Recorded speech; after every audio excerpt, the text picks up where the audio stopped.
बेटा यहाँ पे सेट ए दिया है 1 2 3। क्वेश्चन में बोला है वो रिलेशन बनाने जो कि रिफ्लेक्सिव और ट्रांजिटिव होने चाहिए, और 1 2 और 2 3 होना कंपलसरी है, लेकिन सिमेट्रिक नहीं होने चाहिए।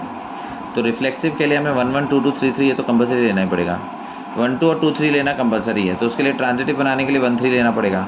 तो इसका मतलब ये 6 रिलेशन ऑर्डर पेयर तो आपको लेने ही पड़ेंगे कंपलसरी। तो एक रिलेशन तो ये हो गया। अच्छा, अब इन तीनों को अगर उल्टा करके लिखे तो 2 1 3 2 और 3 1 आता है।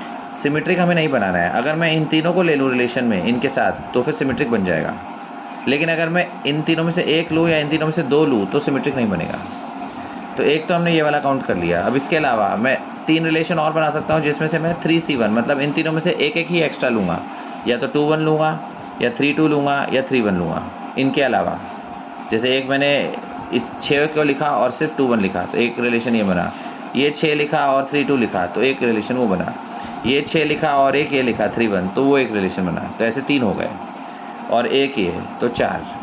अब मैं ये भी कर सकता हूँ कि इन 3 में से 2 ही ऑर्डर पेयर सेलेक्ट करूँ, तो उस केस में भी सिमेट्रिक नहीं बनेगा। सिमेट्रिक कब बनेगा? जब मैं इन तीनों को एक साथ रखूँ इनके साथ। तो 3 C2, तो 3 C2 मतलब इन 3 में से दो को ही सिलेक्ट कर रहा हूँ। 3 C2 का फॉर्मूला 3 × 2/2 n × n-1/2, तो वो भी 3 वेज ही आएंगे। ये 6 लिए, उनके साथ ये 2 लिए, या उनके साथ ये 2 लिए, या उनके साथ ये 2 लिए, तो वो 3 और।